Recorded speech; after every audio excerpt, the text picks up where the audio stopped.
Hello à tous et bienvenue dans ce nouvel épisode d'Amulette Podcast. Je suis Valérie et comme d'habitude, je suis hyper contente et reconnaissante d'avoir votre attention pour les prochaines longues minutes d'échange, d'intimité, d'introspection, de philosophie, de mysticisme, de tout ce qu'on veut.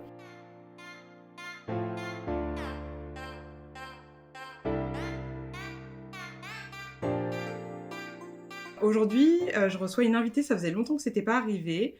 Elle s'appelle Wendy et elle est plus connue sous le nom de... Et je vais lui la laisser le dire parce que j'arrête pas genre bref, de l'écorcher, merci. Elle va pouvoir parler de son compte Instagram.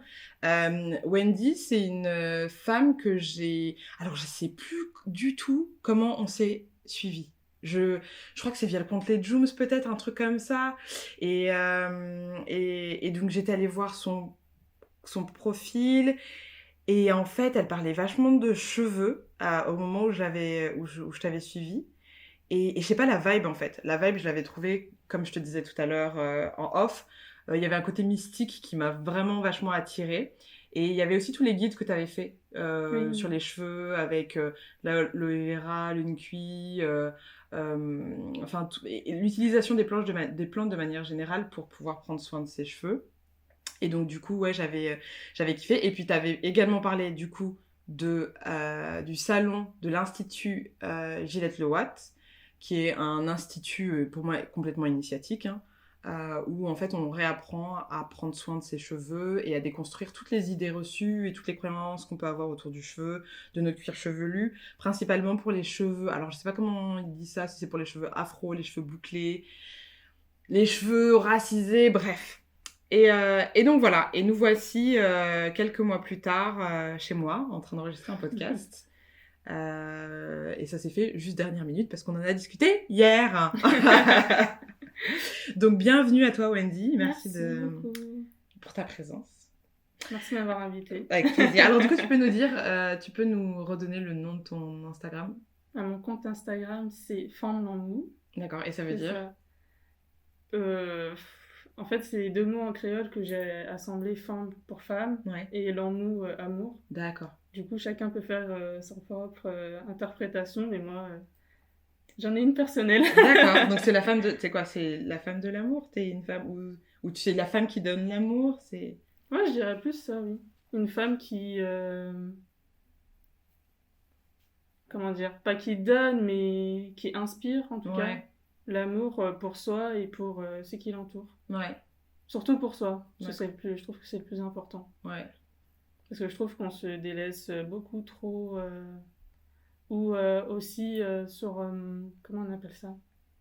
Sur la page, la présentation, j'ai mis. C'est important pour moi de mettre authenticité décoloniale et noir comme modèle.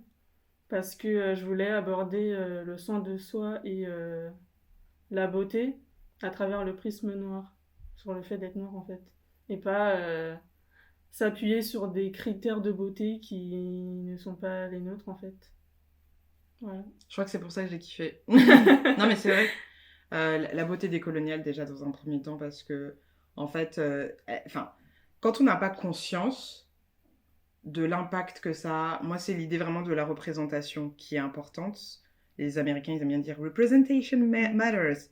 Et c'est vrai dans le sens purement esthétique et marketing par exemple. On a besoin d'avoir des modèles qui représentent les consommateurs pour qu'ils puissent se sentir engagés. Mais d'un point de vue psychologique, psychique, spirituel,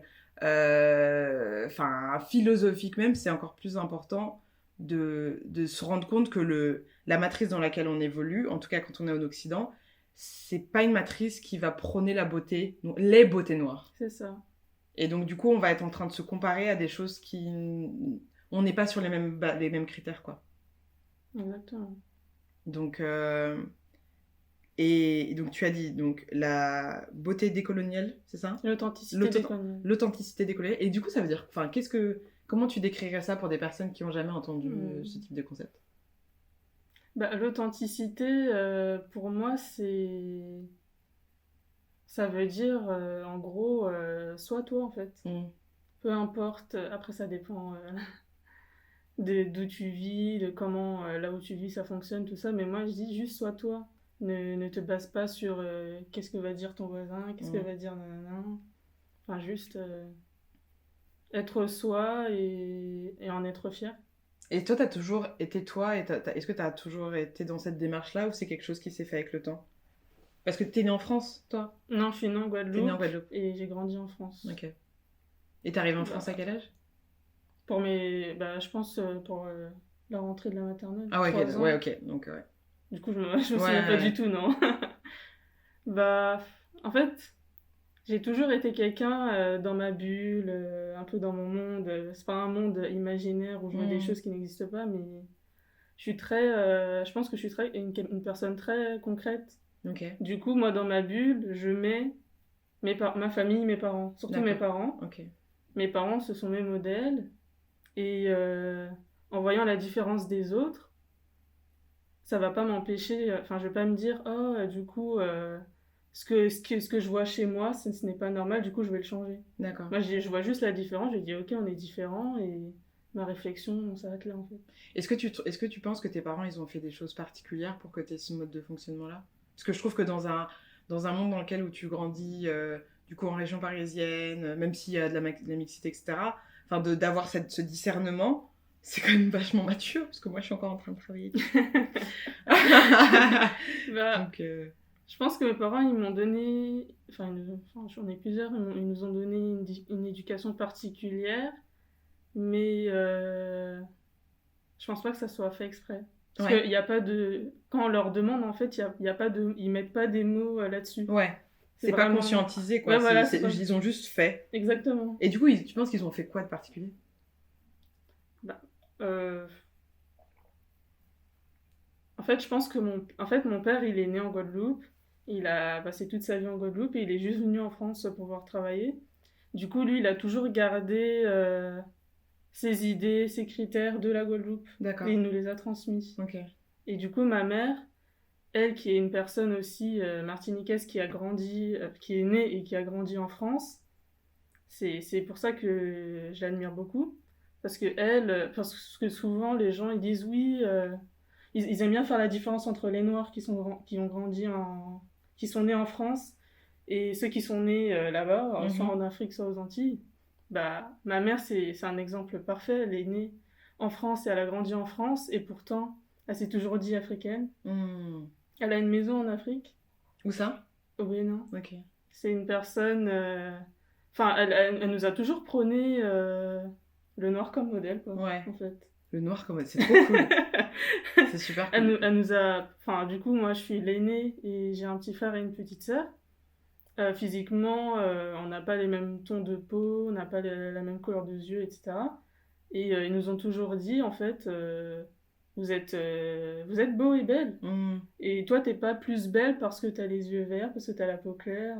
Ça, je l'ai découvert en voyant comment la société réagissait, quoi. Ouais. Mais sinon, ma famille, c'est pas du tout comme ça. Quand je dis ma famille, je parle de nous la 5. famille nucléaire, genre. Ouais, okay. Voilà, exactement. Et du coup, toi, par rapport à l'idée de beauté, parce que c'est un sujet qui, pareil, qui est actuel dans mon esprit, c'est comment tu t'es perçue par rapport à ta beauté? Est-ce que c'est quelque chose, est-ce que c'est un questionnement que tu as eu? Je dirais, est-ce que je suis belle, est-ce que je suis pas belle? Est-ce que tu as toujours su que tu étais belle? Est-ce que, enfin, tu vois?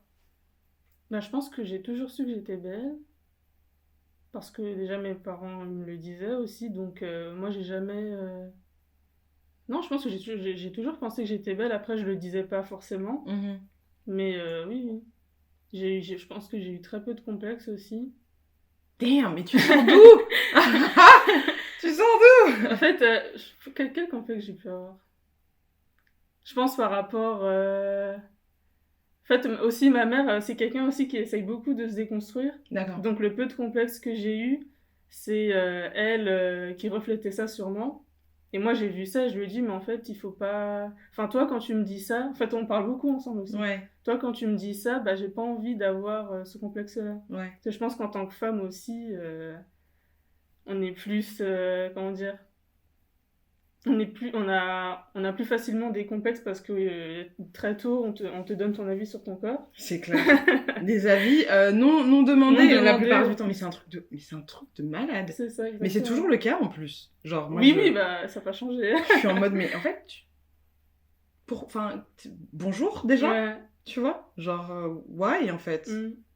C'est hyper intrusif. Et par rapport à la beauté, ça m'a fait penser il y a très très longtemps. Quand j'étais en primaire, j'ai découvert l'artiste Frida Kahlo. Et en fait, t'as une vibe de Frida Kahlo, mais de ouf en fait. Ah ouais. Mais bien sûr, maintenant que tu le dis. Ah ouais. Et en fait, quand je dis la vibe, c'est le côté libre. Ouais. Tu vois. Ouais. Bah, je l'aime. Enfin, j'ai vu un film sur sa vie. Après, je fais pas trop confiance aux films qui reprennent. C'était son avec Salma Hayek. Ouais. Après, je sais pas trop si c'est elle qui est vraiment comme ça, etc. Mais elle est incroyable, Frida Kahlo. Et moi, en fait, quand on me l'a présentée à l'école primaire, en fait, j'ai bloqué sur elle. Et comme souvent, c'est elle qui elle faisait des autoportraits, elle se représentait avec les poils de la moustache très foncés, ou alors le monosourcil. Le monosourcil aussi. Et en fait, moi, quand je l'ai vu, je me suis dit, mais en fait, ça m'a fait le déclic par rapport aux poils. Par exemple, je n'ai jamais eu de complexe par rapport aux poils, par exemple. Et même mes parents, ils m'ont jamais dit, parce que parfois j'entends des filles dire, oui, ma mère m'a dit qu'il faut commencer à se raser. Et moi, mes parents, ils m'ont jamais mis des idées dans la tête où on me disait, oui, alors à cet âge-là, faut faire ça. Ouais. Enfin, moi, je suis le genre de fille, même quand je porte des robes d'ailleurs, mais si je fais pas attention, j'ai les jambes écartées. Mon père, il passe, il fait... il dit en rigolant, ah Wendy, t'es assise comme un garçon. Mais mes parents, ils m'ont jamais dit, oui, il faut être droite, faut être comme ça. Allez, Wendy, un peu de maquillage pour être... voilà. Donc, je pense que ça joue. Ouais, bah, en parlant des poils, j'ai dit qu'on allait partir dans tous les sens dans cette conversation, mais c'est ça qui est intéressant. Parce que justement, le sujet de la beauté et le sujet des standards qui sont appliqués aux femmes, c'est quelque chose sur lequel je travaille aussi personnellement pour déconstruire. C'est que très récemment, que justement, je me faisais la réflexion que je me regarde et que je me trouve belle, quelle que soit la circonstance, et putain, c'est un changement à 360 degrés, tu vois. Et ce qui est rigolo, c'est que souvent la perception que les gens ont de toi et la perception que toi, tu as de toi-même, c'est le jour et la nuit. Donc ça, c'est un truc, je suis contente, mais il y a plein de choses, tu vois, typiquement les poils, donc, quand tu parlais, moi, c'était, donc, les poils, personne ne m'a dit, il faut, pas dans ma famille, alors, c'est pas un sujet c'est pas un débat, tu vois. Mais par contre, quand t'as des potes qui en primaire disent, bon, bah, moi, je pars en vacances, je vais me faire épiler le maillot. Moi, je me dis, mais attends, pourquoi on épile un maillot ? Pourquoi tu vas épiler un maillot ? C'est un tissu, je comprenais pas. C'est qu'après, j'ai compris. Et c'est c'est au moment des rapports, vraiment, avec les hommes, rapports sexuels, et à force d'être confronté au porno, d'être avec des personnes qui sont confrontées au porno, et que j'ai eu des demandes, ou que je me suis dit, ah bah c'est stylé de rien avoir en fait, finalement, comme poil. Et aujourd'hui, je me dis, mais quelle aberration. Enfin, pour moi, après, chacune fait comme elle veut, chacun gère ses poils comme elle veut, tu vois. Mais je trouve ça intéressant de se poser la question de pourquoi est-ce qu'on fait les choses.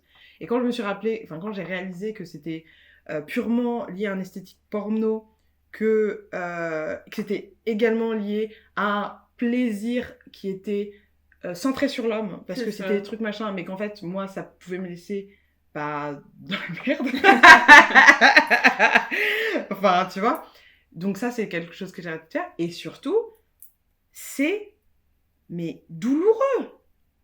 Bah d'ailleurs, je connais pas la douleur parce que je me suis jamais fait... Bah putain, les meufs, mais genre... keep going, en fait. Non, mais... Et à chaque fois, j'allais, je me disais... Mais c'était vraiment, genre, un supplice. Et je me disais, mais pourquoi tu fais ça ? Il y avait une voix qui me disait, mais pourquoi tu fais ça ? Oui, mais c'est bien, faut que ça fasse propre. Puis les esthéticiennes, à chaque fois qu'elles te voient, elles disent, bah dis donc, là. Enfin, tu sais, plein de commentaires. Donc tu dis, bon, il faut vraiment que j'aille me faire épiler la fouffe, quoi. Il faut que je le fasse, tu vois. Ça. Donc, j'ai arrêté de faire ça. Et franchement, c'était très bien. Et donc, sur cette partie, ça va. Mais après, il y a tout ce qui est poils en dessous des bras, par exemple, où là, pour moi, c'est encore un travail, tu vois. Parce que je trouve que le stigma et il est lourd et c'est plus visible. Je monte pas ma chatte à table. Par contre, je lève les bras, tu vois. Et donc ça, c'est un truc où je suis encore en mode non, mais en fait là, non. Achetez-moi des bandes de cire, s'il vous plaît. Il faut que je m'épile. Donc, je trouve ça cool de pouvoir discuter avec toi de ça, de me dire qu'en fait, parce que j'en connais pas beaucoup, en fait, des femmes qui s'en foutent. Ouais. Et moi, j'aspire à me foutre de beaucoup plus de choses pour pouvoir être vraiment libre aussi, tu vois. Mais après, c'est pas facile. Non. Par exemple, si je sais pas, t'es de bonne humeur et tout, t'es en débardeur avec une personne... Après, c'est rare. T'auras plus des... Enfin, je dirais que si les gens te voient, ils vont te regarder bizarrement, peut-être, mais c'est rare une personne qui vient devant toi pour te dire « Ah, en fait, c'est dégueulasse. » Franchement, oui, c'est rare. Oui, parce que ça finit en baston avec moi, clairement. En plus, bah voilà. Mais il y a en fait, la pression, la plupart du temps, tu te la mets toi-même. Enfin, tu vois, il y a personne qui va te dire machin. C'est vraiment l'idée d'être self-conscious, en fait. Et donc, du coup, de définir ta valeur, ok, point. Genre, avant, quand je m'épilais, que j'étais en mode, ok, mon maillot, mes trucs, machin, et ben, je me sentais plus sexy, plus bonne, plus désirable que quand je l'étais pas. Donc, c'est chelou, quand même. Ouais. Ce sont des idées, quoi. Ouais. Mais après, tu sais pas toi qui te les ai mis toi-même dans la tête, hein, c'est que y a des gens, ils te l'ont fait comprendre. Ouais, ouais, carrément. Ouais, c'est dommage. Et du coup, toi, enfin, parce que c'est ça, j'ai l'impression que c'est un peu your vibe attract your tribe. Du coup, toi, c'est ton entourage, t'as dit que t'étais très famille, mais je suppose que t'as d'autres personnes qui t'entourent. C'est quoi, comment sont ces personnes, si on peut les qualifier, enfin, tu vois, par rapport à cette espèce de liberté, d'authenticité, décoloniale, de noir comme modèle. Bah, par exemple, mes amis... Après, c'est vrai que c'est pas des sujets... C'est pour ça que j'aime beaucoup en parler, et c'est pour ça que j'ai fait ce compte-là par rapport à ces sujets-là. J'en parle pas tant que ça. J'en parle pas forcément avec mes amis, sauf si vraiment on a été touché sur un sujet, mais même avec des gens en dehors, j'en parle pas tant que ça, en fait. Parce que aussi, c'est fatigant de parler. Ça baisse le moral aussi. Donc, j'en parle pas souvent face à face avec quelqu'un. D'accord, ok. C'est rare. Ok, donc du coup, tu crées ce compte il y a 2 ans, c'est ça. Et comme je te demandais tout à l'heure, c'était quoi? T'avais une intention particulière ou tu disais, bah, je fais mon compte, je fais ma life, puis les gens aiment, tant mieux, et puis sinon, bah... Je pense qu'en fait, c'est un peu des deux. Je voulais faire un peu... je voulais poster ce que j'avais envie, et en même temps, je voulais faire un compte où les gens pouvaient se... Enfin, je savais qu'en fait, il y avait des gens qui pourraient se dire « Ah, mais je me vois bien dans ce qu'elle dit. » Parce qu'en fait... Moi, je comprends. Parce que, par exemple, pour les Antilles, la représentation des Antilles, les gens, ils vont te dire, mais en fait, les gens qui sont là-bas, c'est tous des gens avec la peau claire, avec les yeux verts, les cheveux bouclés, bah non. Enfin, ils ont une représentation faussée, et moi, je voulais un peu remettre ça.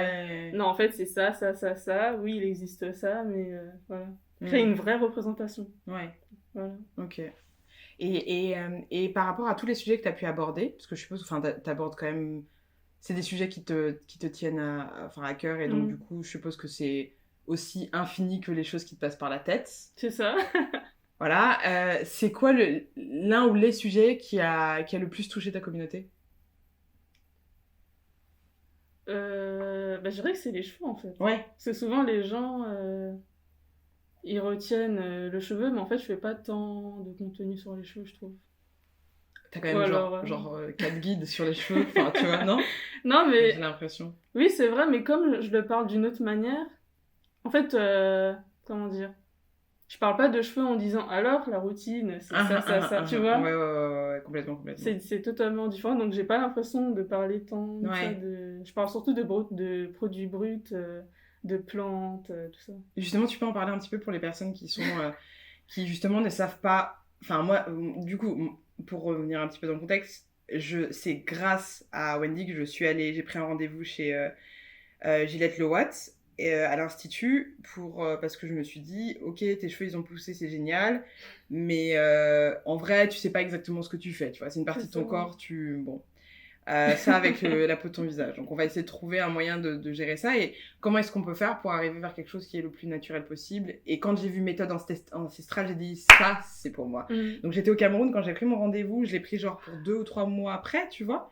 Et c'était trop important et vraiment ça m'a chamboulé ce rendez-vous. Je suis toujours un peu genre ok, je ne sais pas ce que je dois faire, mais ça m'a vraiment genre déconstruit plein plein d'idées que j'avais en tête et je me suis aussi rendu compte que le cheveu que j'avais, même si il est plus long qu'il n'a été dans le passé, il n'était pas sain en fait. Et ça, c'est difficile à accepter, de se dire putain. Tu me dis. Ok, parce qu'une fois que t'as fini tes défrises, ça esthétique, ça c'était machin, tu dis ok, c'est bon, je suis dans une démarche, mais en fait, il y a eu tellement d'altérations que c'est qu'il est fatigué, le coco. Donc ça, c'était un peu difficile pour moi à digérer. Et donc maintenant, je suis à la recherche de solutions, en fait, qui sont pas les solutions qui me sont vendues chez Monop ou a priori dans tout Château Rouge, ou même dans la plupart des cosmétiques qui sont dédiés aux afros. Donc du coup, toi, tu peux nous en parler un petit peu plus de justement, ton approche. Ouais, c'est pour ça que justement, je redirige les personnes vers l'Institut, parce que l'Institut, c'est vraiment... ils sont vraiment dans la réparation du cheveu. Alors que moi, je me connais pas du tout, donc l'Institut, ils sont les pros pour ça, donc voilà. Mais moi, j'essaye de partager ma manière de voir, et ce serait de partager une beauté intuitive. Ou par exemple, tes cheveux, là, ils ont besoin d'un masque, tu vas dans ton jardin, si il y en a, et tu te dis, je vais prendre de la raquette, je vais prendre des feuilles d'hibiscus, tu fais ton truc, après tu appliques, après, tu vois. Ouais. Donc, c'est vrai que je suis pas trop calée dans, oui, si tes cheveux sont comme ça, donc tu dois utiliser ça. Moi, c'est, peu importe ta texture de cheveux, peu importe la longueur, peu importe ta porosité, voilà, tout ça. Je pense que t'as vu que ça sert à rien. Oui, ça sert. Enfin, non, et oui, ça sert. Enfin, c'est. Tu vois, la beauté décoloniale, quoi. Voilà. Je lui ai dit à un moment donné à Inès, donc, qui a repris le flambeau de Gillette Lewatt. Je lui ai dit, mais du coup, les 4C, 3D, tout ça, mais en fait, c'est des cases dans lesquelles. Mais ouais, c'est un truc de ouf. Et j'étais en mode, mais. Comment est-ce qu'on peut être autre ? Parce que c'est toujours quelque chose qui est transmis aujourd'hui, en fait. C'est ça. Toutes les vidéos sur YouTube, mais c'est que ça. Et j'étais en mode, mais ah ouais. J'avais déjà cette idée, en fait, que c'était quand même un peu dégradant de nous répertorier en mode, ok, la case des 4, la case des 2, la case des trucs. Ça, et en fait, on se rend même pas compte que c'est hyper dégradant, finalement. C'est ça. Enfin, moi, je trouve. Les gens, ils vont dire, ah, mais on prenait les aides pour rien. Bah non, en fait. Enfin, on est dans... Enfin... Il y a une histoire avant, on peut pas juste dire que c'est pas grave. Non, c'est grave. Les mots choisis, et la manière dont les choses sont faites, elles ont une importance. Donc c'est pour ça qu'on veut déconstruire. Mais ouais, le côté intuitif, en fait, quand on t'a dit toute ta vie... Ouais, c'est compliqué. Tu peux pas être connecté. C'est ça. C'est pour ça qu'il faut passer par la phase réparation. Ouais. Et une fois que tu te connais, en fait, moi, je considère que même si une personne... ne sait pas s'occuper de ses cheveux, c'est elle qui le connaît le mieux. Comparé à moi, je la connais pas et je connais pas ses cheveux.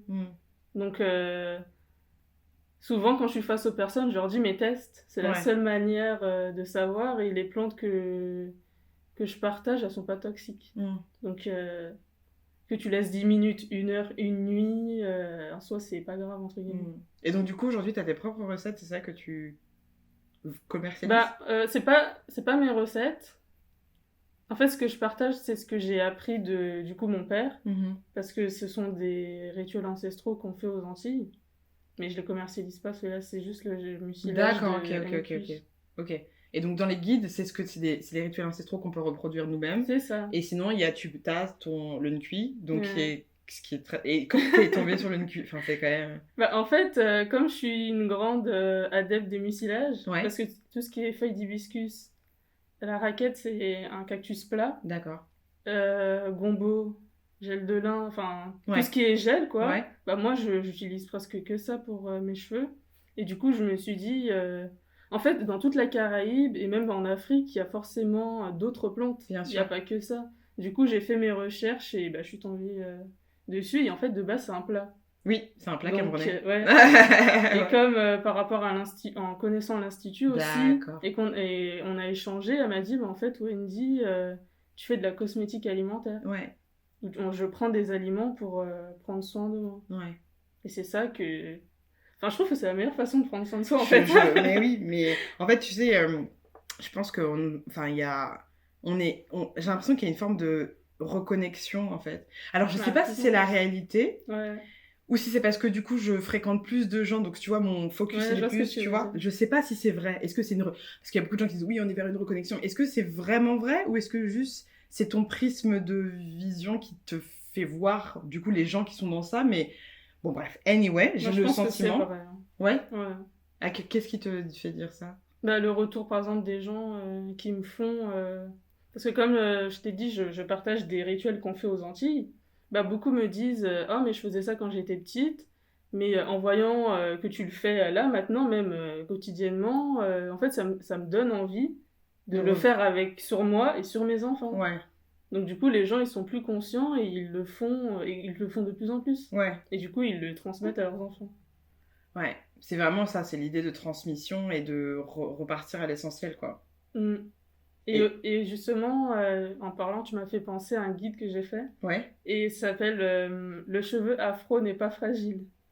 Ok, je le mettrai dans la barre d'infos. Et un jour, il y a quelqu'un, quand elle a vu le titre, en fait, elle était choquée, mais pas dans le bon sens, du coup, parce que elle m'a dit clairement, mot pour mot, que les cheveux afro... En fait, nous, on est avec un handicap, qui sont nos cheveux afro. Waouh! J'ai fait waouh, ça me donne des frissons. Oh my god! Et en fait, j'ai fini la conversation en disant, mais en fait, parce qu'elle me disait de donner des sources, blablabla, je lui ai dit, mais en fait, moi, j'ai pas de sources, je suis pas scientifique.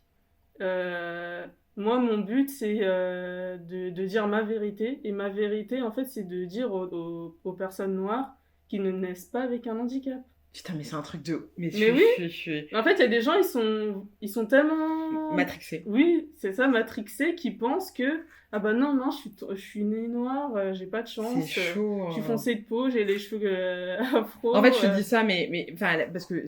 Enfin, malheureusement, il y a beaucoup d'enfants quand au bout d'un moment, quand ils rentrent dans leur période de sociabilisation et qu'ils vont à l'école, etc., ils rentrent, il y a la phase de « Mais maman, pourquoi est-ce que je suis noire? Pourquoi mes cheveux sont comme ça? Pourquoi mon nez est comme ça? Pourquoi mes lèvres sont comme ça, machin ?» Mais je me dis, genre une adulte... Enfin, tu vois, je me dis quand même, autant il y a plein de trucs sur lesquels tu peux ne pas être conscient, mais sur le côté handicap, c'est quand même hyper violent.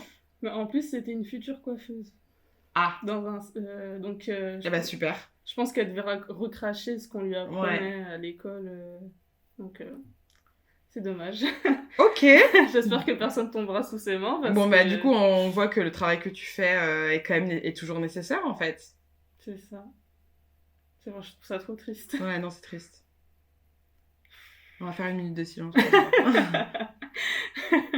Non, mais c'est chaud. Ok, donc le sujet des cheveux, c'est un des sujets qui revient, qui finalement qui touche. Moi, c'est par là que tu m'as attrapé principalement. Oui. Tu vois. Et après, non mais c'est vrai. Et c'est après que le reste du contenu, bah du coup, je suis beaucoup plus ouverte à l'accueillir, parce que si j'étais, enfin. Quoique, est-ce que c'est vraiment vrai? Je pense qu'il y a 1 an et demi, si j'étais tombée sur ton contenu, sur toute la partie identitaire principalement, l'idée des Indiens, du métissage, à la Caraïbe, etc. Je pense que j'aurais regardé, j'aurais fait « Ah ouais, ok ». Tu vois, mais tu vois, tu serais pas sentie concernée. Aujourd'hui, parce que je me rends compte à quel point, même quand tu es autre dans une société, et ben, tu peux également ostraciser d'autres personnes, c'est-à-dire ne pas avoir conscience de la réalité de leur quotidien. Donc que ça, aujourd'hui, je suis des comptes sourds et muets, des comptes trans, enfin, tu vois, juste pour des comptes de genre tous les délires de sororasie, etc. Juste pour me rappeler que l'autre, c'est pas un truc de couleur, en fait, tu vois. Donc, je pense que je serais pas passée en mode truc. J'aurais regardé parce que je me dis, ah putain, intéressant, parce que ça, c'est encore un autre point de vue. Ta réalité, moi, je la vis pas culturellement, mais je peux la vivre dans mes émotions, dans mes sentiments, parce que si je regarde dans mon pays ou machin, c'est la même chose. C'est ça. Tu vois. Et je trouve ça hyper important, justement, cette idée de se rendre compte que, bah voilà, quand t'es autre dans un pays, voilà ce que ça peut te faire.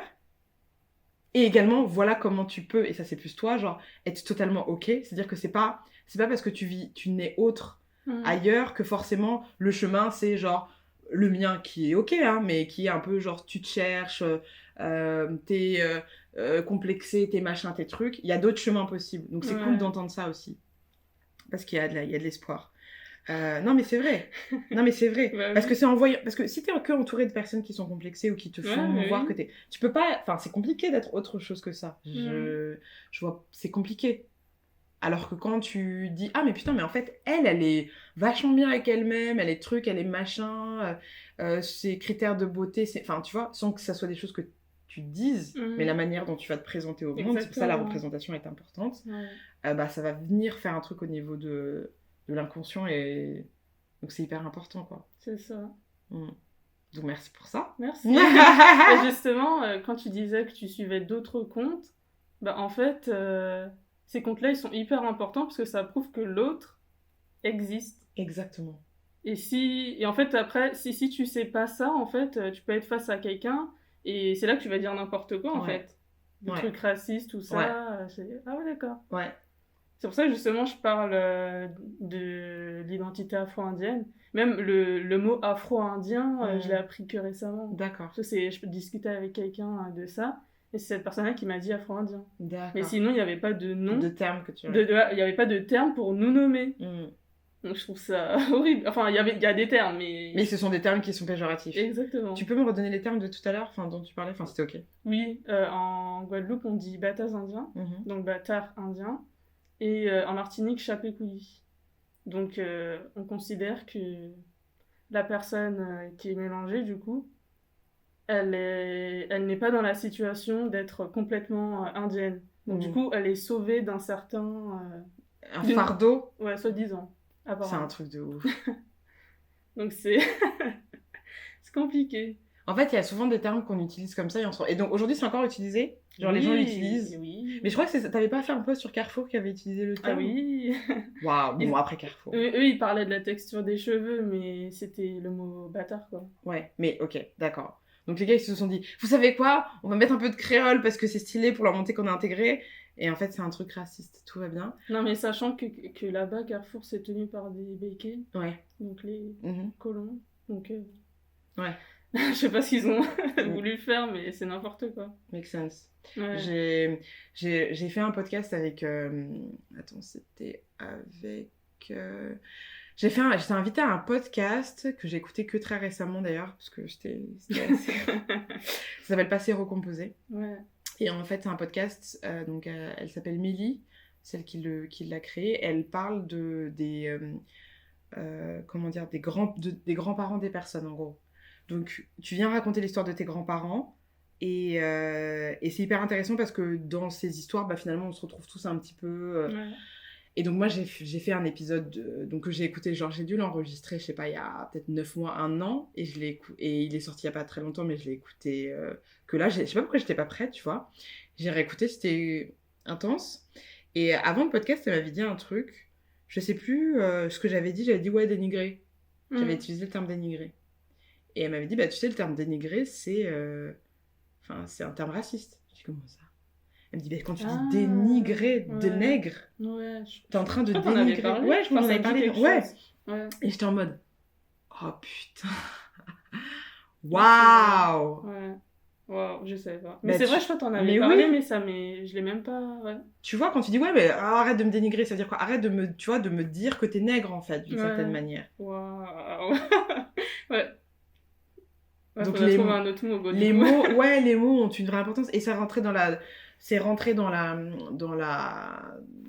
norme. Ouais, dans la norme. C'est comme quand tu parles de magie blanche ou de magie noire. Ouais. La magie noire, elle est directement considérée comme la magie sombre du diable. Et pourquoi nous... Enfin, tu vois, c'est fort quand même. On va dire, mais non, mais... Bah si, en fait. Parce que nous, on est noirs aussi, on nous considère comme noirs. Donc c'est l'amalgame, en fait. Et je me dis, putain, il y a vraiment des termes où à chaque fois, c'est important, je pense, de prendre le temps de trouver une alternative. Parce que les mots ont de la parole, en fait. Quand on parle de sort, de sorcellerie, le sort, c'est la parole. C'est le verbe que tu vas utiliser. Donc, quand tu dis dénigrer ou magie noire, tu continues dans cette sorcellerie qui veut rien dire d'ailleurs. C'est ça. Mais, donc, ouais, les mots, c'est chaud en fait. Justement, tout à l'heure, tu parlais de sorcière, tout ça, mais ça m'a fait penser à, du coup, ma grand-mère. Parce que moi, mon père, même là où elle habite, les gens l'appellent comme ça, ils disent que c'est une sorcière, mais pas dans le mauvais côté. Parce que c'est quelqu'un qui est toujours dans son jardin, qui est toujours dans les plantes. Quand quelqu'un est malade, on dit ah mais va voir. Donc tu vois, comme tu disais, une guérisseuse, mais elle-même elle dit pas qu'elle est une guérisseuse. Ouais. J'ai l'impression que généralement les guérisseuses, elles ont du mal à dire qu'elles sont des guérisseuses. Et en même temps, quand tu regardes la connotation et ce qu'on a fait des sorcières dans toute l'histoire, c'est pas trop un truc que t'as envie de dire. Ah bah moi je suis une sorcière. Tu vas dire mais mettez-la au bûcher. Non mais c'est vrai. Bah oui. Et pour moi, tu vois, ça c'est encore une pensée. Alors est-ce que c'est une pensée décoloniale? Je sais pas. Mais enfin coloniale, mais l'idée de la sorcière qui finalement est représentée comme la femme vieille. Oui, aussi. Tu vois, la plupart du temps. Qui mange les enfants. Enfin, tu vois, il y a l'idée de... Quand t'es jeune, t'es intéressante, t'es la princesse. Quand tu commences à vieillir, tu deviens la sorcière. C'est ça. Et donc, et t'es mauvaise, quoi. C'est violent, quand même. Surtout la femme seule, en plus. Et c'est la femme seule. Ouais. Et c'est la femme seule. Donc, à chaque fois, tu vois, c'est pour ça qu'on dit qu'il y a de la magie partout. Les gens ils me disent, mais ça veut dire quoi, mettre de la magie? Mais en fait, il y a de la magie partout. Les images, ce qui se fait au niveau de l'inconscient, les mots qui sont utilisés. Tout ça, c'est les marques. C'est...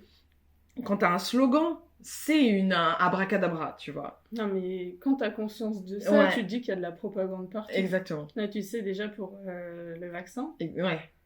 Tu veux nous en parler un petit peu? Non, mais juste la propagande qu'il y a derrière, les gens sur les réseaux sociaux qui sont même pas payés. Si, ils étaient payés, je pourrais comprendre. Mais il y en a, ils en font toutes des vidéos, des réels où « Ah, je me suis fait vacciner. Alors, pour se faire vacciner, il faut faire ta. » Mais quelle personne t'a demandé les étapes Je pense que les personnes peuvent s'informer eux-mêmes. Ou les pubs, enfin c'est partout. Ouais. Enfin c'est abusé. Même quand tu marches dans la rue, les gens t'interpellent parce qu'il leur reste moi j'habite en face d'un centre de vaccination et les gens qui travaillent là-dedans, ils sont sortis dehors pour nous demander si on voulait se faire vacciner parce qu'il restait des doses. Mais ou alors à côté d'un parc. On n'est pas au marché. On vend pas des tomates. Apparemment si. Non mais en fait même par exemple il y avait un sort de petit stand à côté d'un parc. Et c'était écrit vaccination pour les jeunes. Donc du coup, derrière le petit bureau, en fait, c'était des jeunes. Du coup, ils se sont dit, ouais, comme c'est des jeunes derrière, ils vont attirer d'autres jeunes, tu vois. Et ça n'a pas raté. Quand je suis passée, ah oui, j'ai dit, non, si c'est pour la vaccination, non, c'est bon. En fait, moi, c'est pas un sujet que j'ai abordé parce que je trouve ça tellement intime déjà. Oui, aussi. Non, mais même les gens te demandent si t'es vacciné ou pas. Mais c'est un truc de fou. Ouais. C'est un truc... Mais, enfin, je veux dire, mais... C'est comme si tu me... Enfin, je veux dire, mais on ne s'est jamais posé ces questions-là. C'est comme si on te demandait si tu prends... Moi, par exemple, on se voit, je te demande, oui, tu prends la pilule. Ouais, c'est ça. Bon, après, moi, c'est pas une question qui me choque. En vrai, c'est le type de discussion. Mais j'ai l'impression que c'est devenu tellement commun, genre, mais toi, tu t'es vacciné. Mais attends, mais je te demande pas si t'as un furoncle ou je sais pas quoi, tu vois. Enfin, chacun, et encore une fois, chacun est libre, et chacune est libre de faire ce qu'elle veut. Mais viens pas me... Tu vois. Donc moi, maintenant, c'est un sujet, je ne participe plus aux discussions. Ah, oui, quand ça discute, tout ça, moi, je... Et toi, je dis, mais en fait... ça te regarde pas. C'est ça. Parce qu'à partir du moment où je vais dire que je suis vaccinée ou que je suis pas vaccinée, tu vas me mettre dans une catégorie. Et donc, tu vas commencer à porter des jugements de valeur sur ma personne et machin. Enfin, merde, en fait, non. Et j'ai pas envie que ça vienne altérer des relations. Pour un vaccin. C'est ça. Faut arrêter 2 secondes, quoi. Je trouve ça grave. Non, mais c'est souvent ça, en plus. Quand tu sais quelque chose sur quelqu'un, la personne, c'est pas du tout la situation. Elle va te le sortir, et c'est là qu'après, il va y avoir des embrouilles pour rien, en fait. Pour rien. Non, c'est clair. Donc oui, c'est ça, en fait, l'idée de la déconstruction. J'ai l'impression que quand tu déconstruis, t'arrives à voir plus facilement... Enfin, après... Parce qu'il y a toujours des niveaux, en fait. Parce que quand tu penses que t'as... Ah, c'est bon, moi, je suis libre. Mais en fait, t'es toujours dans un... Toujours la matrice, c'est comme une fractale. Donc, c'est la répétition d'un truc à l'intérieur d'un truc. Tu sais, c'est comme les kaléidoscopes, quoi. Donc, c'est à l'infini. On est des êtres terriens. Donc, à un moment donné... Enfin, on peut pas ne pas être dans ça, mais... Ouais, je trouve que ça demande quand même un effort que de... Parce que c'est une chose d'avoir ces pensées-là. On revient à l'idée de la beauté des coloniales, on revient à l'idée du noir comme modèle. Mais t'es quand même dans une société, tu vois. T'es pas toute seule sur ton île. Malheureusement. Même quand tu... Je pense que tu te ferais chier au bout d'un moment, non ? Non, mais pas toute seule, mais avec des gens... Oh là là, attention là, ça va partir en totalitarisme. Mettez-vous aux abris. Non, mais même quand tu vas, parce que tu seras pas toute seule sur ton île, mais en fait tu vas aller en Martinique, mais même là-bas, si c'est une petite île, t'es pas toute seule. Oui. Tu vois, comment est-ce que tu fais du coup pour maintenir ta vibration ou pas te laisser absorber, ou je sais pas quel serait le terme en fait, par... Mais je vois ce que tu veux dire, mais justement, c'est en y allant que je vais me rendre compte. Ouais. Parce que déjà, on me donne déjà des inquiétudes et des peurs que je n'ai pas. Ouais. En te disant, oui, Wendy, parce que même si on me le répète depuis... Par exemple, je suis née en Guadeloupe, mais pour l'administration, je suis née en France. D'accord. Donc on dit souvent les Antilles, c'est la France, mais non, pas du tout. Enfin bref. Mmh. Mais... Attends, pourquoi pas du tout? C'est pas la France, les Antilles. Enfin, on n'est pas sur le même... Enfin, c'est pas le même donc, non, pays. Donc d'un point de vue... En fait, c'est... Enfin, pour tout, en fait. C'est le côté... Enfin, c'est la suite de la colonisation. Oui, c'est ça. C'est ça, on continue à dire ça. Non, mais oui. C'est comme si on disait le Cameroun, c'est la France. Bah oui, c'est la France. Actually, parce qu'on a toujours le français. Ouais, donc voilà. Ça. Mais ouais, je vois ce que tu veux dire. Même il y a des gens, ils disent clairement... Par exemple, des militants qui disent que la Martinique et la Guadeloupe, c'est des colonies françaises. Parce que l'État français est toujours au-dessus et c'est eux qui décident de tout. Ouais. Mais du coup, c'était quoi déjà ta question Ma question, c'était comment tu faisais pour maintenir ta vibration. Oui, bah, je verrai là-bas déjà. Et souvent, les peurs qu'on me donne, c'est oui, Wendy, t'es tatouée, t'es percée, t'es nanana. D'accord. Comme je suis pas comme les autres, d'après certaines personnes, du coup, ils diront mais t'auras des remarques. J'ai dit bah, je verrai comment je vais faire là-bas en fait, parce que en France, c'est pareil. On se fait des remarques en France ? Bah, c'est pas frontal, mais par exemple, si je vais chez des gens, si je coupe pas la discussion, on va parler de moi. Enfin, je suis pas une star, hein, mais mais si t'es une star. Mais on va parler de moi pendant 3 heures. Mais on va parler de quoi, de toi ? Oui, Wendy, pourquoi t'es tatouée? Tes parents ils t'ont donné l'autorisation? Oui, c'est quoi le processus derrière? Oui, Wendy, pourquoi t'as tes cheveux naturels? Oui, tu les as toujours eu naturels? Oui, enfin, tu vois? Ouais, en fait, tu... Elle dit, mais je suis pas venue ici pour parler de ça. En fait, t'as un truc, en fait. C'est ça, il y a le côté... genre, mais comment c'est là-dessous? Mais tu vois, c'est ça? Exactement. C'est ça, la liberté, hein. C'est quand t'as un côté libre, en fait, les gens, ils se disent, mais comment... Enfin... Et en plus, le truc, c'est qu'ils tombent sur la mauvaise personne, parce que moi, je suis pas quelqu'un qui me justifie. D'accord. Donc... Toi, t'es en mode... Bah, c'est comme ça, en fait, c'est moi. Enfin, déjà, le truc qui m'avait plus choqué par rapport au tatouage, c'était une fille, une jeune en plus, peut-être 2 ans plus que moi, elle demande à mon père, j'étais dans la même salle, dans la même pièce, elle demande à mon père si il est d'accord avec ça, ou si je lui ai demandé la permission. Mais en fait, moi, j'ai juste rigolé parce que... après, j'ai dit, mais en fait, mon père, il a rien à dire. Ouais. Et même s'il avait un truc à dire, moi je leur ai dit désolé papa mais t'as rien à dire. Enfin les gens ils mettent les parents sur un piédestal. Enfin c'est ça aussi qui surprend souvent, c'est que quand ils voient mes parents ils trouvent qu'ils sont... En fait ils auraient, comme ils sont noirs, ils auraient pensé que tes parents sont stricts, je sais pas quoi, mais non. Ouais. Mes parents ils sont pas stricts, ils me disent oui Wendy, t'es dans ce monde fonctionne comme ça, bah fais ce que tu veux quand même en fait. Je dis mais il n'y a pas beaucoup de gens. Attends, mais il n'y a pas beaucoup de gens qui sont tatoués Après, là, je parle en France. Après, aux Antilles, par exemple, l'année dernière, j'étais en Guadeloupe. Mes parents m'avaient dit, oui, Wendy, les tatouages, blablabla. Et quand je suis allée en Guadeloupe, tout le monde était tatoué. Ouais. Même plus que moi. Ouais, c'est pour ça que je suis un peu... personne m'a fait de remarques. Ouais. Mais après, je suis allée en Martinique, même...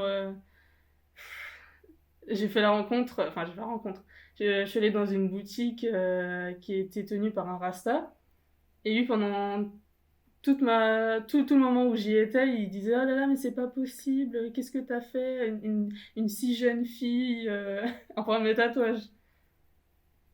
Du coup, moi, je suis sortie dehors, j'ai attendu ma famille qui finisse leur petit tour dans la boutique. Donc ça, c'est ce qu'on disait sur l'idée que les gens se permettent des commentaires sur ton corps. Non, mais aux Antilles, car les gens, ils sont comme ça. Ouais, mais tu sais, en Afrique, c'est pareil. Enfin, en tout cas, Cameroun. Genre, moi, ça me rend... Moi, maintenant, ça va. Parce qu'une fois que t'as réglé tes problèmes et que t'es OK avec ton corps, ça va. Mais quand c'est dur, hein. Moi, le truc qui revient souvent, c'est... pays, c'est... Mais on dit, mais tu as grassi, hein, ça veut dire que t'as grossi, tu vois. Et c'est pas forcément négatif parce que... au pays, parce qu'il y a quand même plus une volonté d'avoir des femmes qui sont bien en chair. Mais moi, je vivais pas au pays, moi je vivais en France. Donc quand tu me dis j'ai grassi alors que j'ai fait mon dernier régime, mais ça me rendait... Enfin, tu vois, ça me rendrait hyper triste. Et là, récemment, quand j'y étais, couturière, quand même, s'est permis une réflexion. Elle m'a dit, dis donc, t'as pris... Qu'est-ce qu'elle m'a dit? Mais donc, tu as grossi, hein. Et en fait, ça faisait longtemps qu'on m'avait pas fait de réflexion sur mon corps. Et ça m'a genre, tu sais, c'est comme si ça te faisait un glitch, genre. Et je me suis dit, mais attends, qu'est-ce qu'elle a... J'ai 32, je sais pas. Et en fait, mon regret par rapport à cette situation-là, c'est qu'il y avait mes neveux, mes nièces qui étaient là, et je l'ai pas corrigé, tu vois. Parce que j'étais tellement sur le cul, je savais pas comment la corriger sans être violente. En l'insultant. C'est ça. Mais c'était important, j'aurais dû lui dire que c'était devant les enfants, lui dire que c'était absolument inacceptable et que je lui permettais pas de faire de commentaires sur mon corps parce que moi je me permettais pas, et là c'est là où j'allais être violente, donc en fait je l'avais pas trouvé, donc j'étais genre what. Mais je comprends totalement ce que tu dis, enfin pas par rapport à moi, mais par exemple à ma mère, à chaque fois qu'on va en Martinique, oui en Martinique parce qu'elle est de là-bas, mais souvent d'autres femmes de sa famille lui disent « Ah oui, t'as grossi. Ah, » alors qu'elle a jamais été aussi mince de sa vie, mais bref. Et moi, je me dis, mais moi, je vois ça, je me dis, mais c'est pas possible. Je lui dis, mais c'est normal qu'elle soit complexée. Toute sa vie, on lui dit, t'as grossi. À chaque fois qu'on la voit, t'as grossi. Mais en fait, c'est... Même un jour, parce que c'est un peu le problème avec moi, y a quelqu'un qui lui a dit ça, en fait, discrètement, mais j'ai pas entendu. Et ma mère me l'a dit. On était tous autour d'une table, et j'ai dit, mais pourquoi vous dites à ma mère qu'elle a grossi? Et silence. Là, silence. Non, ils ont rien dit. Parce que tu vois, c'est un peu. Ils disent un peu ça dans l'oreille, mais ils disent pas devant tout le monde. Ah, t'as grossi, tu vois. Donc moi, je les ai mises face à leur truc. En fait, ça se dit pas. Ça se dit pas, et puis ça se dit pas, quoi. Et ça se blesse. Et ça blesse. Enfin, tu vois, c'est surtout le truc de... Parce que tu peux objectivement te rendre compte que quelqu'un a pris du poids. Tu peux le... Mais pourquoi est-ce que c'est la... Enfin, pourquoi est-ce que tu viens... C'est la première chose que tu dis à la... Enfin, tu vois ce que je veux dire? Parce que c'est une femme. Parce que c'est une femme. Non, mon père, qu'il soit gros, mince, on lui a jamais fait aucune réflexion sur son poids. Donc le physique de la femme, c'est vraiment aussi... Je pense que c'est aussi un truc très... Genre, c'est la propriété, en fait. C'est vraiment le truc de... Bon, tu peux pas... Faut pas que tu sois trop grosse. Faut pas que tu sois trop mince. Il faut que tes jambes, elles soient comme ci. Faut pas que tes cuisses, elles se touchent. Et faut pas machin. Et je trouve qu'en ce moment, il y a quand même un retour assez intéressant de femmes et beaucoup de célébrités. Alors après, on va dire oui, mais elles le font, machin. Peu importe les raisons pour lesquelles elles le font. Le message qui est passé, c'est genre, ok, je suis une bombe et j'ai aussi une glam squad de ouf, donc les gens qui font mes mecs machin.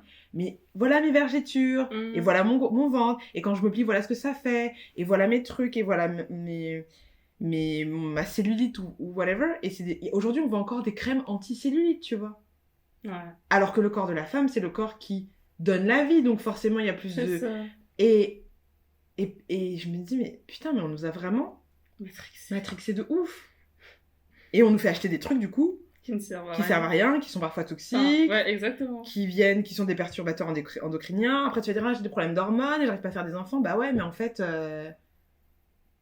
Enfin, t'essayes de faire partir une partie de toi qui est là pour une raison.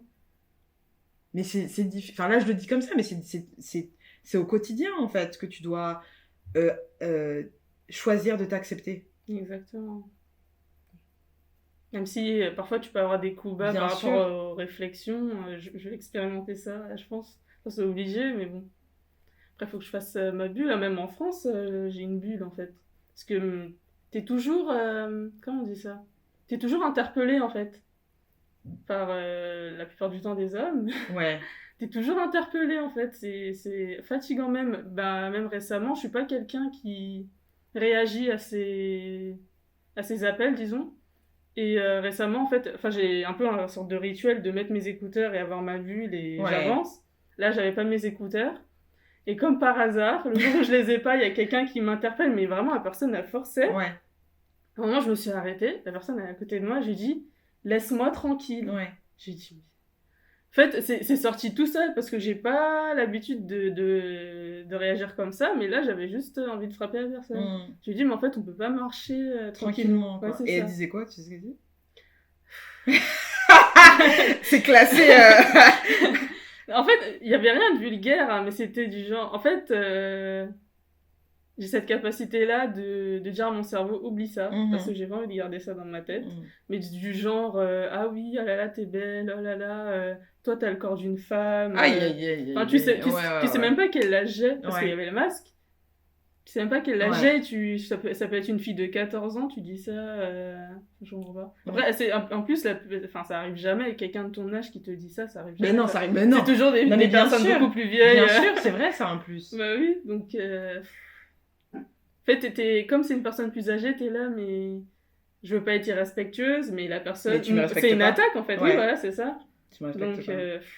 C'est fatigant. Parce qu'il y a le truc parce que, alors, tu sais, c'est tout le paradoxe, c'est à la fois le truc de... On n'a pas envie qu'on nous fasse chier tout le temps en permanence quand on est dans la rue, parce que, bah, on a... Tu sais, t'as envie de marcher et juste vivre ta vie, quoi. Les mecs, ils se font pas accoster toutes les 2 secondes, donc c'est fatigant. Et il y a aussi, bah, quand même une partie où... comment est-ce que les hommes, finalement... ceux qui sont pas lourds font pour juste être dans une drague. Mais tu sais, il y a des mecs qui draguent qui sont... Tu vois, qui sont respectueux et ils osent même plus, en fait, aujourd'hui. Parce que ça rend tout complexe. Parce qu'en fait, t'es en mode, bon, tu sais quoi, vaut mieux pas, parce que là, je vais me prendre une bagne dans la tronche. Et c'est vrai que c'est... Bah, juste bon courage à eux. Hein. Ouais. Elle est en mode... Bonne chance, les gars. Bah oui. Bonne chance. Par exemple, même mon petit frère, j'essaie de lui... Enfin, quand il m'arrive des trucs comme ça, j'en parle à ma famille. Juste pour leur dire, en fait... En fait, parfois, au tout début, il y a même un moment, il m'avait dit, mais en fait, c'est pas toi qui exagères. Parce que déjà, de base, je suis quelqu'un qui exagère. J'ai dit, mais non, en fait. Mais oui, mais il faut... Du coup, je lui dis, non, j'exagère pas. Et même parfois, quand il est avec moi, il se rend compte. Ouais. Parce que, en fait, les gens, ils pensent qu'on s'énerve pour un rien, mais quand tu te fais interpeller au moins 5 fois, alors que t'as à peine marché 10 minutes, au bout d'un moment... Ouais, c'est relou. Non, c'est vraiment relou. chiant. Non, c'est relou. C'est relou. Du coup, moi, ça m'est venu en tête parce que ça m'est arrivé récemment, ouais. Là, mais c'est vraiment chiant. Ou alors des regards insistants, enfin, il y a tout, il y a même pas besoin de parler, en fait. Ouais. Tu vois que la personne, elle se met à côté de toi, un regard insistant, on dit, mais... Ouais, mais non, c'est comme ça, je te regarde aussi. Mais genre avec un... Et j'essaye d'avoir une énergie qui dit « Don't fucking mess with me ». Non, mais c'est pour ça que j'ai un visage fermé aussi, dehors. C'est pour ça qu'en fait, tu fermes ton visage, parce que t'as pas envie de laisser la... Et c'est relou, quand même, je trouve. C'est un moyen de défense, quoi. Est-ce que aux Antilles, c'est pareil? Est-ce que t'as la même posture? Bah, moi, j'ai pas vécu assez longtemps pour... ça m'est jamais arrivé aux Antilles. Je sais que ça peut arriver à certaines, mais moi, ça m'est jamais arrivé. Après, comme je fais jeune, je pense que ça aide aussi. Ah bon, détourner. Depuis quand la jeunesse c'était un critère de non... Non, mais c'est vrai, mais je sais pas... Non, c'est vrai. Après, comme... Non, ça m'est jamais arrivé. Ouais. Je pense que les gens, ils bloquent plus sur le fait que je sois tatouée et que ça soit visible. Ouais. C'est ça. J'avoue, moi, j'ai 3 tatouages. Le dernier que je me suis fait, je me suis vraiment dit, là, en fait, t'es en train de passer un cap. C'est le cap de non-retour. Il sera visible, c'est ça? Non, il est pas visible. Il est là, tu vois. Ouais. Wow. Et Il est trop beau. Merci. Et en fait, je me suis dit, bon, déjà, ce que tu te fais sur le corps, enfin voilà, c'est pas genre, je me suis pas... Et chacun fait des tatouages. Il y en a, ils aiment faire des tatouages juste décoratifs, etc. Moi, c'était vraiment un truc, je veux un truc très symbolique. J'ai un utérus au niveau du plexus, au niveau du cœur, donc, enfin, voilà. Et il y a quand même une voix qui me disait, mais là, t'es en train de défier l'autorité, quoi. T'es en train de défier l'autorité. Ouais, I know. Non, mais tu sais qu'on me dit... Moi, on me définit comme ça. Ah ouais? Comme une rebelle, en fait. Oui, bah les gens, ils pensent que je fais ça pour... comme une provocation. Ah. Ou souvent, moi, le mot un peu pour me définir, c'est... c'est quoi déjà? C'est pas arrogante, c'est... Ah bref, j'ai oublié le mot.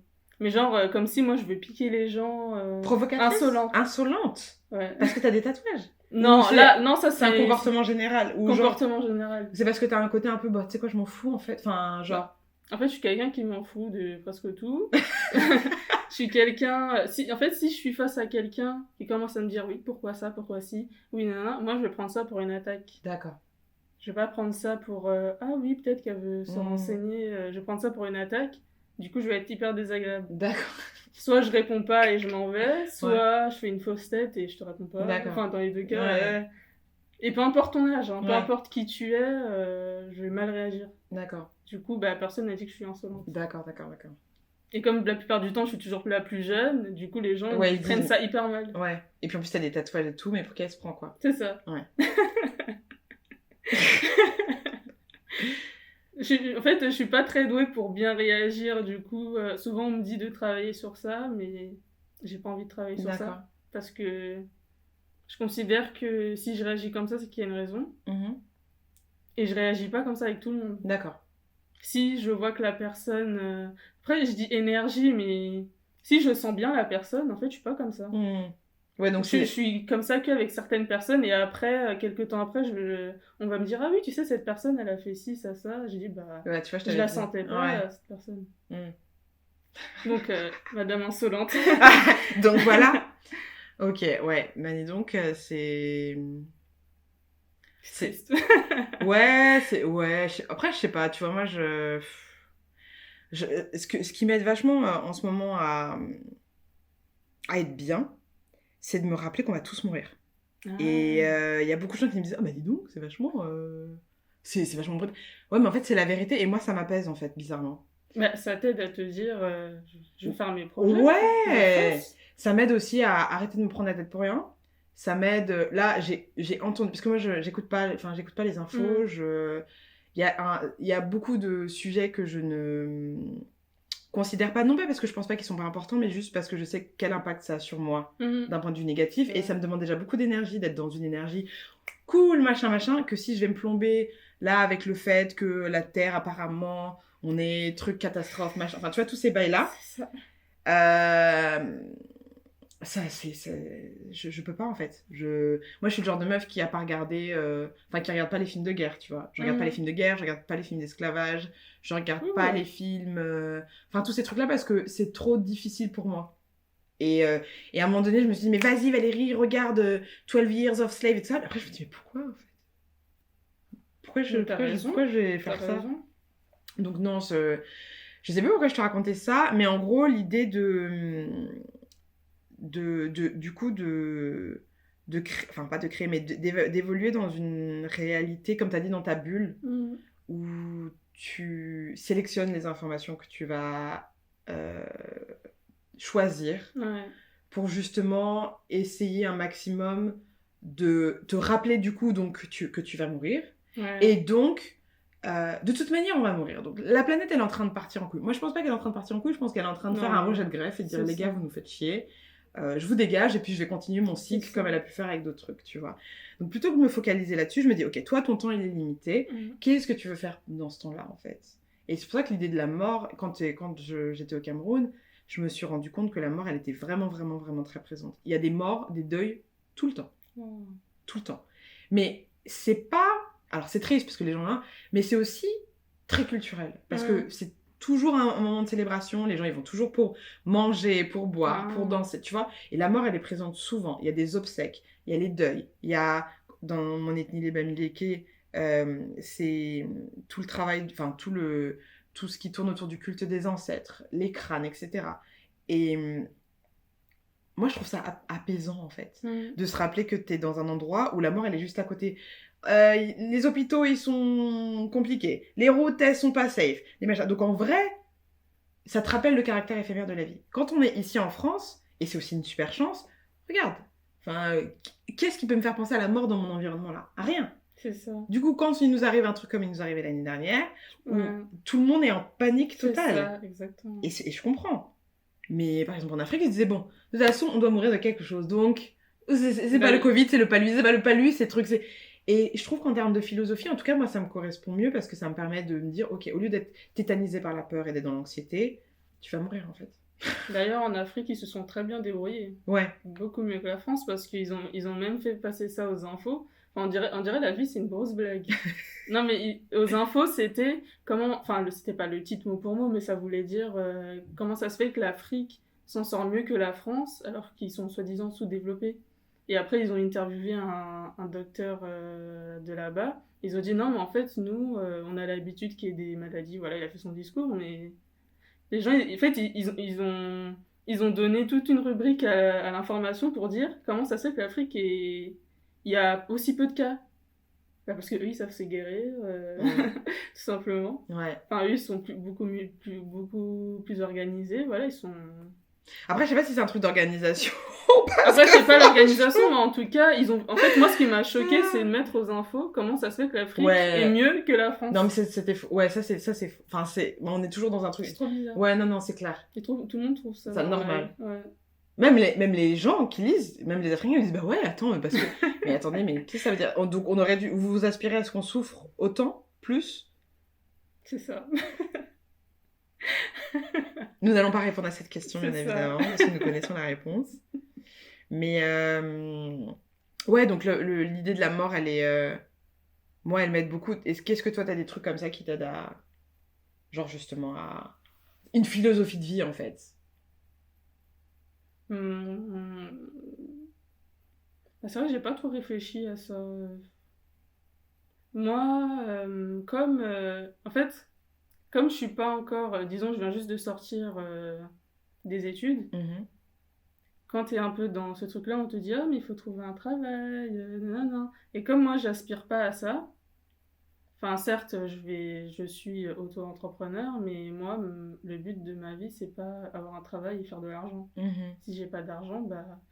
Après j'ai conscience que je suis dans un certain luxe pour dire ça. Mais par exemple, moi, mes modèles, ce sont mes grands-parents, mes grands-mères, parce que elles... Enfin, une en particulier, ma grand-mère en Guadeloupe, parce que c'est pas quelqu'un qui a été riche, et pourtant, la maison qu'elle a actuellement, elle est immense. C'est une maison qu'elle a fait de ses mains, avec mon père. Elle a construit son propre jardin. Elle mange ce qui sort de son jardin, elle va pas dans les magasins. Ah putain, super héroïne, quoi. Je kiffe. Limite, enfin, si elle pouvait produire son eau, elle le ferait, mais l'eau là-bas, elle est empoisonnée, donc voilà, mais en fait, elle fait tout elle-même. Les meubles qu'elle a, c'est elle qui les a fait main, enfin, elle fait tout elle-même, en fait. Même elle fait ses propres, même ce bijou. Ah, c'est vrai. Elle m'a donné ce collier-là l'année dernière, donc elle a donné qu'à moi. Donc, je pense que c'est un signe, tu vois, comme on dit un peu que c'est une sorcière, etc. De transmission, ouais. Donc, je suis contente. Moi, ça m'a touchée qu'elle me le donne, en tout cas. Et elle l'a fait de ses mains, elle a pris son petit après-midi et tout, donc... tout ce qu'elle fait, en fait, c'est incroyable, et pourtant, là, en ce moment, elle travaille pas, donc... Donc, en fait, c'est d'enlever le travail au centre de la vie et de proposer un autre modèle dans lequel t'es pas obligé de... Tu parlais du confinement. Les gens, quand ils pouvaient plus travailler, ils se disaient, mais qu'est-ce que je fais de ma vie ? Ouais. Ils ont aucune passion, ils savent pas quoi faire de leur vie à part travailler. Moi, je trouve ça hyper triste. Enfin, je dis pas que moi, je sais ce que je veux faire là, mais je suis dans le processus de vouloir trouver, en tout cas. Enfin, voilà. Je comprends. Là, ce matin, j'ai fait un post... Bah, t'as répondu, d'ailleurs. J'ai fait un post ce matin parce qu'en fait, je me suis réveillée et j'étais...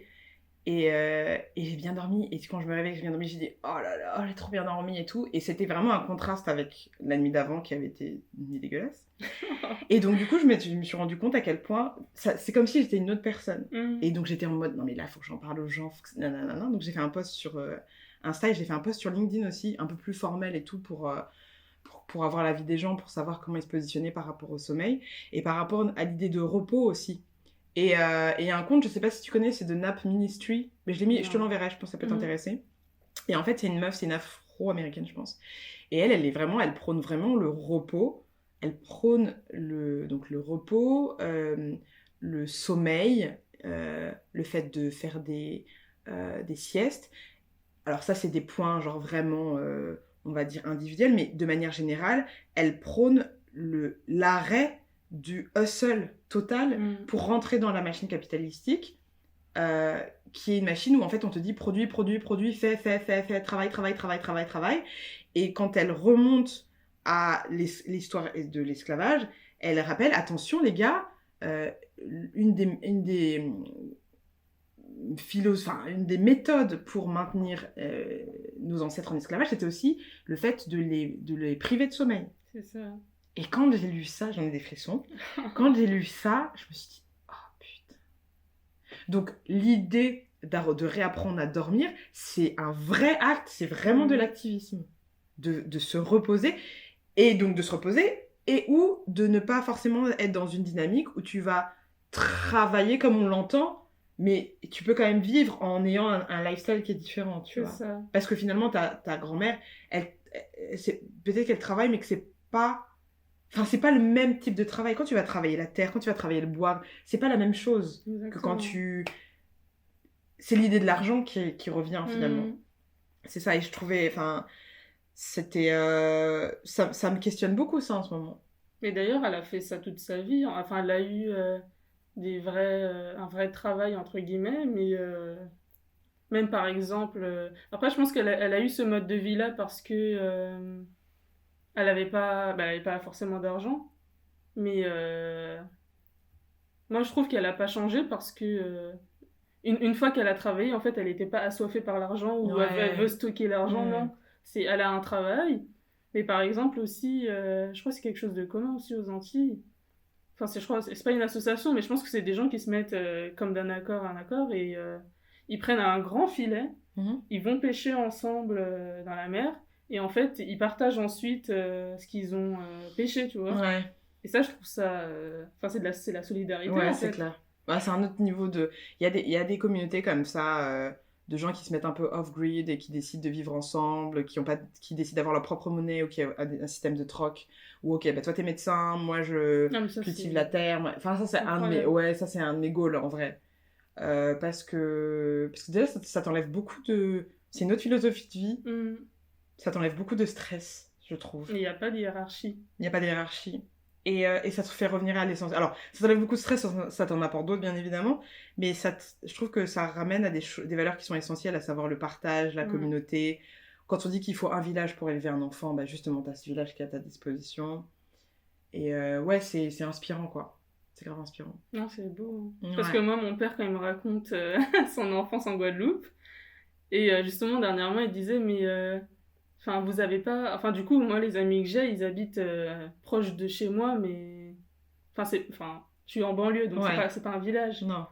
Mais mon père, il disait, mais en fait, t'as pas d'amis, tu vois, dans l'immeuble même. J'ai dit, mais en fait, c'est pas comme toi, t'as grandi, où vous étiez tous dans une maison, où tous les enfants, ils étaient dans une maison. Enfin, tu vois, c'était pas des portes ouvertes. Ouais, c'est trop bien, ça. Enfin, c'est pas la même enfance. Ouais, c'est pas la même enfance. C'est clair. C'est clair. On va bientôt clore ce podcast. Est-ce que tu aurais Qu'est-ce que tu as envie de dire là? Est-ce que tu as un message à passer aux gens qui écoutent? Un truc qui tient à cœur en ce moment, que tu trouves important de partager? En fait, j'ai réalisé... En fait, récemment, j'ai appris un nouveau mot, c'est marqueur identitaire. D'accord. Et en fait, le marqueur identitaire, pour moi, c'est un ensemble. Tu dois pas forcément t'habiller avec des habits traditionnels. Non, non, non. Enfin, je pense que c'est quelque chose que tu renvoies aux personnes comme une aura. Que tu émanes, ouais. Et voilà, émane. Et moi, j'aimerais bien qu'on... Je parle de toutes les personnes noires, Afrique, de toute la Caraïbe, que on n'a pas tous la chance ou l'opportunité de naître et de grandir là-bas. Mais peu importe où tu te trouves sur le globe, que tu puisses, que les parents puissent apprendre ça à leurs enfants et qu'ils puissent tous émaner de leur culture, en fait. Ouais. Parce que souvent, quand tu t'arrives en France ou un autre pays, on te dit, mais tu dois pas parler ta langue maternelle. L'assimilation, ouais. Ah, la langue, c'est... Ouais. Là, oui, exactement, l'assimilation, tu dois pas... Je vois beaucoup ça par rapport à, par exemple, les Indiens, les Sri Lankais, ils peuvent pas porter leurs habits traditionnels. Moi, je fais, mais dans quel monde on vit, en fait? Et quand il y a quelqu'un qui justement garde sa culture, même s'il n'est pas dans son pays, c'est même choquant, en fait. C'est étonnant. Et par rapport à la langue, du coup, ça me fait penser à moi, par exemple, parce que moi, mon père, il m'a toujours parlé en créole, donc du coup, je le comprends très bien. Mais quand j'étais petite, disons que je commençais à le parler, mais le truc, c'est que comme personne ne me comprenait, un petit passage à l'orthophoniste... Du coup, j'ai tout perdu, en fait. D'accord. Du coup, je le comprends très bien, mais maintenant, tout le processus de apprendre le français, voilà. Du coup, je dois refaire la même chose pour le créole. Ouais. Et c'est encore plus difficile. Ouais. Donc, c'est compliqué. Mais tu vas le faire, du coup? J'essaye. Je vais essayer. Déjà, le comprendre, c'est déjà une grande étape. Donc, voilà. Mais maintenant, il faut le parler. Ouais. Écoute, c'est tout ce que je te souhaite. Moi, je vais faire la même chose avec le Yemba. C'est prévu pour là, quand je m'installe au Cameroun, puisque j'ai envie de transmettre ça à mes enfants, que ça se perde pas, quoi. Dans les méandres de l'assimilation. Ok, écoute, merci infiniment Wendy d'avoir été présente et d'avoir partagé ce podcast. Non mais je suis trop contente, c'est aussi riche, et tu vois l'infinité dont je parlais, c'est aussi, on a abordé tellement de sujets, genre on a balayé plein de sujets, mais je trouve que ça correspond vachement à ce que tu es, en tout cas à ce que tu montres, parce que je sais pas, j'ai pas l'intégralité de ce que tu es, et je trouve que ça fait un bon pont entre nos deux univers. Donc merci d'avoir accepté de venir chez moi alors qu'on se connaît pas. C'est quand même, je me suis dit, je vais lui proposer, peut-être qu'elle va se dire, mais en fait tu sais, genre, bon, elle a dit ok, elle me fait confiance a priori, et puis voilà, on va continuer à se suivre, et de toute façon là on a la prochaine étape pour nous, c'est d'aller à l'atelier pour que tu puisses récupérer ton petit bijou Kekem. Mais en tout cas, merci, c'était un plaisir de te recevoir. Et moi, c'est aussi un grand plaisir. Okay. Parce que même si, moi, je pense que c'est très bien que tu m'aies dit ça au dernier moment, parce que, non, c'est très bien. C'est vrai? Ouais. Ah, cool. Non, moi, j'aime beaucoup. Non, je préfère que, comme ça, je suis plus à l'aise, et j'aime bien aussi quand c'est fait en mode discussion. Ok, ouais, de toute façon, c'est ça, c'est jamais... Non, mais tant mieux. Ouais, ok. Du coup, je mettrai toutes les informations dans ta barre d'infos, dans la barre d'infos, donc ton compte, et puis si entre-temps, au moment où ça sort, il y a des actualités, tu me diras, je les mettrai aussi. Et voilà, et en tout cas, merci à toi d'avoir écouté le podcast jusqu'au bout. J'espère que ça t'a plu. J'espère que ça a ouvert l'esprit, même si t'es pas forcément concerné par l'idée de l'identité afro-indienne ou de noir comme modèle, etc. C'est important d'aller voir ce qui se passe chez l'autre, parce que ça peut te donner des réponses pour toi-même dans ta propre vie. Parce que finalement, on parle de beaucoup de disparités, de différences, mais on est tous très similaires et on va tous mourir. Donc, gardons ça en tête. Et je te dis à la semaine prochaine pour de nouvelles aventures. Et à très vite. Salut! Upgrade Podcast, une société du groupe Upgrade by Legiums, vous a présenté Amulette Podcast, un podcast qui vous permet de devenir magicien et artiste de votre propre vie. Présenté par Valérie Legiums, directrice artistique chez Upgrade et coach en créativité et image. Rendez-vous sur upgradepodcast.paris pour découvrir tous nos autres podcasts. Passez une très belle journée lumineuse.